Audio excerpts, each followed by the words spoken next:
waxa uu ahaa suldaankii ugu muddada dheeraa ee soo maray khilaafadii Cusmaaniyiinta. Wuxuu talinayay muddo 46 sannadood ah. Isaga ayaana dejiyay dastuurka iyo qaanuunada kala hagaya dowladda iyo shacabka. Waxa uu balaariyay dowladdii Islaamka ee Cusmaaniyadda ku dhawaad laabintii ay ahayd.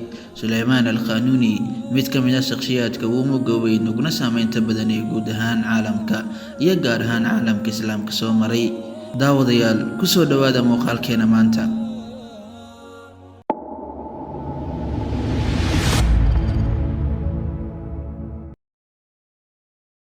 سليمان الأول أو دلي سليم الأول أو دلي بايزيد الثاني أو دلي محمد الثاني أما محمد الفاتح وحول شيء لحد نوفمبر كنا فربغ اللحي سغاشنكي أو كوادا سندي سغال بقلادي هجريغا وحونا كودا شيء ديغان كدرابسون دالك تركيغا وسلطانكي توانادي خلافة عثمانية دا سومري وانا سلطانكي لبادي عثماني يلو ما عدر أمير المؤمنين.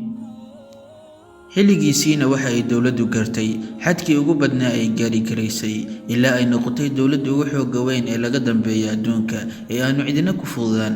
reer galbeedkuna waxayba u yaqaaneen The Great Suleymaan. dhanka caalamka islaamkana waxaa looga yaqaanay Suldaan Suleymaan al-Qaanuuni. markii uu 7 sano uu jiray ayay dhimatay hooyadii Xafsa.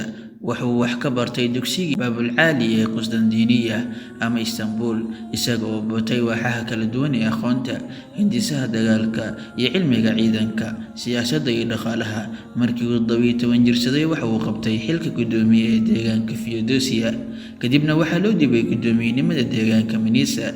kadibna aabihii ayaa geeriyooday 22 September 1520 ayuu qabtay xilka maamul ee khilaafada Cusmaaniyadda. laga bilaabo maalinkaasna dhambaal kasta uu dirayo iyo warqad kasta uu qorayaba waxa uu ku bilaabay aayadda Quraanka ee ah innahu min Suleymaan wa innahu bismillaahir rahmaanir rahiim. bilowgii xukunkiisa waxaa ka hor yimid 4 kacdoon oo ka bilaabmay dhulkii uu ka talinayay. muddo ayuuna ku mashquulsanaa diminta kacdoonadaas. horaantii xukunkiisiina wuxuu fariimo u diray boqoradii Yurub isagoo ka dalbanaya inay degdeg u soo dhiibaan jizadii laga qaadi jiray waayihii aabihii. balse boqorkii Hungary ayaa dilay Faransiisidii loo soo diray. taasina waxay sababtay inuu qabsado Suleymaan dhul aad u badan oo Hungary haysteen. wuxuu ka faa'iideystay ishayntii ay ishayeen boqorkii Faransiiska iyo boqorkii Jarmalka oo ka talinayay wadamada maanta la kala yiraahdo Jarmal, Holland, Hungary iyo Austria.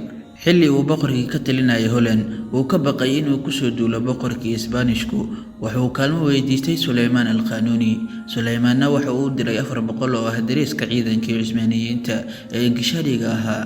markii 400 oo ciidankii Holland ah loo xiray, ciidankii Isbaanishka iyagoo aan dagaalba u soo jeesan ayay kala carareen markii ay arkeen dariiska ciidankii Cusmaaniyiinta. waxa uu qabsaday Suldaan Suleymaan Belgrade 926 hijriga oo ahayd magaalo uu qabsan kari waayay awowgii Maxamed al-Faatix oo dhacway xoogani ka soo gaareen. waxa kale uu qabsaday jasiiradda Rhodes 929 hijriga. waxa uu go'doomiyay caasimadda Vienna 935 hijriga, balse kuma uusan guuleysan. waxa uu qabsaday waax badan oo dalka Hungary ah oo ay ku jirto caasimadda Budapest. Suleymaan waxa uu ahaa suldaankii galay dagaalkii Muhaakis ee dalka dhan iyo ciidankiisa muddada 2 saacadood ka yari ku soo afjaray. waxaana dagaalkani lagu galay isla kaartadii ay 2 jeer ee hore muslimiinta kaga guuleysteen cadawgooda, oo waliba cadawgooda uu ahaa 2 jeerba dowlado waaweyn oo ay la dagaalamayeen. 2 jeer ee horena mid waa dagaalkii Nahawanda ee qacqaca uu ku jabiyay boqortooyadii Furs iyo dagaalkii Aynu Jaaluud ee Sayfuddin Qudus uu ku jabiyay Mogolka. waana in koox yar oo geesi ah la geliyo dagaalka. markii uu dagaalku darsadana ay soo baqacaraan kooxdaasi yar, cadawgeena isaga oo cariisani ka soo dabacarro. qorshaha intaas uu sii dheeraa Suldaan Suleymaan ciidankiisiina waa inuu isagu u adeegsaday madaafiic markii cadawgu si fiican dagaalku soo galeen uuna ku jabiyay dagaalka. waana maalinta ay baxday oraahda ay ilaa maanta caadada u leeyihiin reer Hungary ee ah markii dhibaato yar ay hesho inay yiraahdaan dhibaatada maanta inagu dhacday way ka darneed jabkii ina helay maalintii Muhaakis.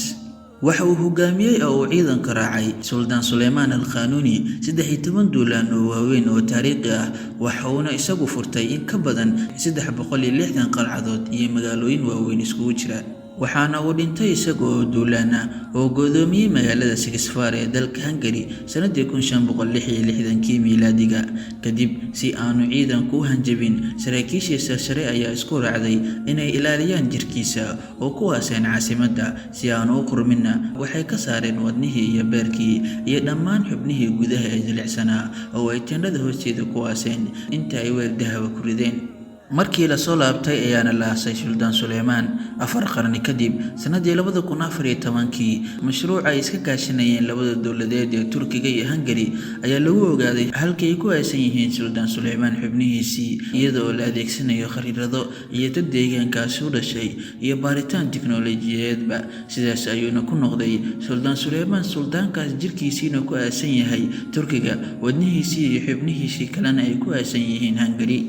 waxa uu sii dardaarmay markii uu dhinto in lala aaso sanduuq, balse markii la aasayay ayaa lagu tashtay in la furo, waxaana loogu tagay arrimihii dowladda ee uu sameynayay oo mid waliba uu fadwo uga qaatay culimadii oo warqadihii fadwada oo shaabadaysan sanduuqaasi ku siiritay si uu Ilaahay ula hortago.